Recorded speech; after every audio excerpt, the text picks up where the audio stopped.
नमस्कार मैत्रिणी. आज मी हा जो व्हिडिओ करणार आहे ना, हे माझ्या मनातल्या भावना तुमच्याशी शेअर करते आहे. कसं आहे की रोज तुम्ही पाहता की मी शॉर्टमधून वगैरे स्वामी समर्थांची गीते टाकते आणि गाणी टाकते.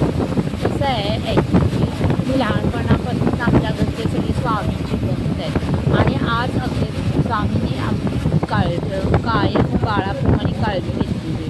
सदैव किती संकट आली काही आली तरी स्वामी आमच्यासोबत असतातच अशी श्रद्धा म्हणजे त्यात होत आहे. कसं झालं की मी खूप घरापासून लांब अगदी 4 ते 5 तास लांब आहे आमच्यापासून. अशा ठिकाणी मी नोकरी करायला आले.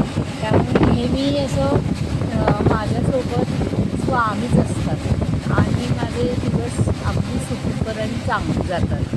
आणि तुम्ही हा जो भाग बघत आहात ना, हा एक चंदगडमधला भाग आहे.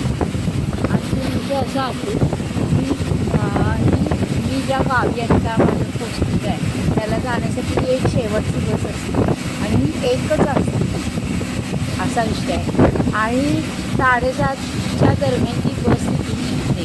त्यामुळे कसं होतं तुम्हाला ऑफिसनंतर देखील 1 ते 1.5 तास वाट पाहायला लागते यावेळेस.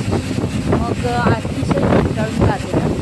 म्हणून मी व्हिडिओ करून मला स्वतःला छान वाटायचं करत असते. त्याचबरोबर हे निसर्ग जो इतका सुंदर आहे इकडचा त्याचं तुम्हाला मी दर्शन घडवत असते. आणि कसं आहे की आपण नोकरीसाठी खूप प्रयत्न करत असतो, अभ्यास करतो, विविध स्पर्धा परीक्षा देतो आणि आपल्याला एक सरकारी नोकरी असावी यासाठी प्रयत्न करत असतो. परंतु ती नोकरी मिळाल्यानंतरही आपल्याला खूप काही संघर्ष रोजचा हा करावाच लागत असतो.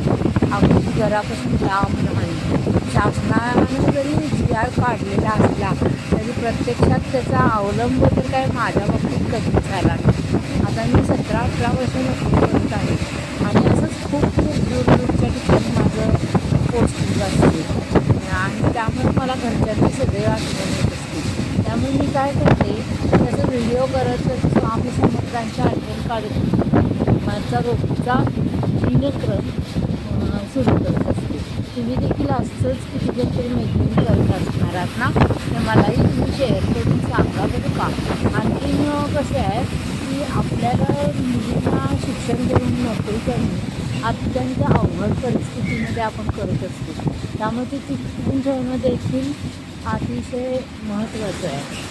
आणि हे सगळं करत असताना बघा आपल्याला वेगवेगळी संकटं येत असतात, पण या संकटामधूनच आपण शिकायचं असतं. या नोकरीच्या निमित्ताने आपण जेव्हा घराबाहेर पडतो त्यावेळी आपल्याला खरं जग हळूहळू समजायला लागतं. तिथले लोक कसे असतात, काय असते. जेव्हा आईवडिलांच्या किंवा सोबत आपण असतो तेव्हा आपण राजकुमारीच असतो. परंतु जेव्हा घराचा उंबरठा ओलांडल्यानंतर विविध गोष्टी शिकायला मिळतात. विविध समस्यांना सामोरं जायचं बळ आपल्याला येते. पण या सगळं करत असताना आपली श्रद्धाही नाही ठेवावीच लागते. कारण आपल्यासोबत कुणीतरी असं बलवान आहे हे आपण लक्षातच ठेवून जीवन आपलं व्यतीत करायचं असते. मग आपल्यासोबत स्वामी समर्थ तर नेहमीच आहेत अशी श्रद्धा बाळगत असतो आपण आणि आपलं जीवनमान करत असतो.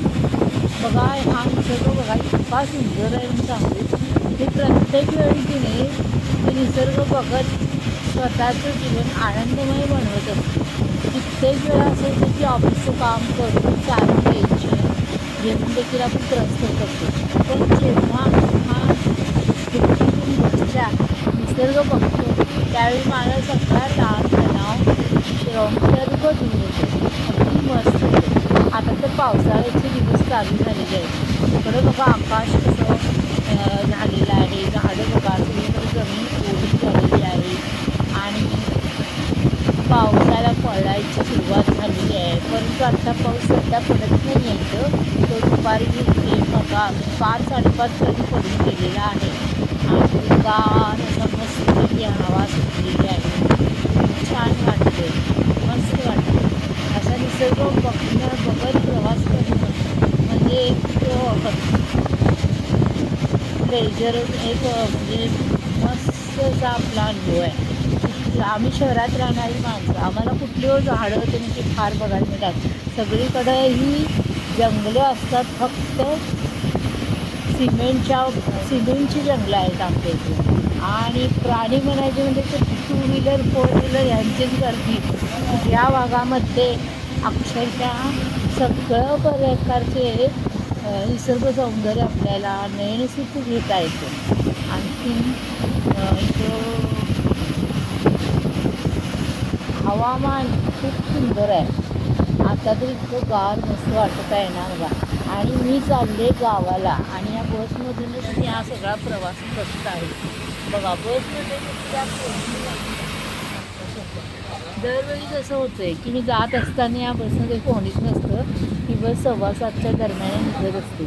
मी ड्रायव्हर कंडक्टर अशा वेळी मी अजिबात काही वाटून घेत नाही आणि मनाला सांगते चला शासनानं आपल्यासाठी ड्रायव्हर विथ कंडक्टर म्हणजे कंडक्टर आणि अशी शासनानं आपल्याला एवढी महागाची गाडी पाठवली. चला चला चला असं करत कशात तरी आनंद माणून मी बसने येत असते. आणि या बसमध्ये कसे ड्रायव्हरच्या बसला प्रवासी फार कमी असतात. त्यामुळं एकटीनं जाताना असं वाटत खेळतच मी माझा प्रवास करते. कधी गाणी म्हणत असते, कधी गाणी ऐकत असते. फारच जर मनामध्ये ताणतणाव निर्माण झाला असेल तर स्वामी समर्थांची कृपा आठवते.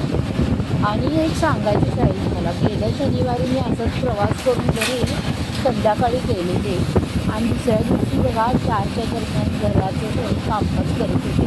तर अचानकच मला गाणगापूरला जाण्याचा स्वामींनी योग केला. खूप वर्षापासून माझी इच्छा होती गाणगापूर कसं आहे पाहावं. गाणगापुरात श्री गुरुदेव दत्तांचं महात्म्य आहे, त्यामुळे आपण जाऊन यावं. आणि इतक्या लांब जाणं आम्हाला अशक्य होतं. घरचे पण आणि मी पण आम्ही जायचं टाळतच होतो आणि कधी पाहिलंच नव्हतं. पण मला तो योग आला गेल्या शनिवारी. अचानकच 7च्या दरम्यान आम्ही निघालो. आम्हाला माहिती नव्हतं आम्ही गाणगापूरला येऊ आणि गाणगापूरला जाऊन आम्ही आलो दुसऱ्याच दिवशी. आणि इतका मस्त प्रवास झाला म्हणून सांगू की. आणि पुन्हा एकदा स्वामींनी प्रचिती दिली की भिवू नकोस बाळ, मी तुझ्या पाठीशी आहे. आणि स्वामींनी मला गाणगापुराचं दर्शन तर मनात होतं त्या पद्धतीने आम्हाला घडवून आणून दिलं. आणखीन आणि मला त्या प्रवासाचा त्रास वगैरे असं काहीही झाला नाही ना. खूप मस्त वाटलं. खरं तर आपण असं एक 2-4 महिन्यातून तरी अशा वेगवेगळ्या ट्रिप करायला पाहिजे. त्यामुळे आपलं माइंड फ्रेश होतो, आपल्याला छान वाटतं. आणखीन त्याचबरोबर आनंदही वाटतो. आता मी बसमध्ये आहे ना, त्यामुळे तुम्हाला बसचा आवाज येत असेल. पण माझ्याबरोबर तुम्ही देखील हे निसर्गाचं नयनसुख घेत असालच. त्यामुळं माझा हा व्हिडिओ पहा.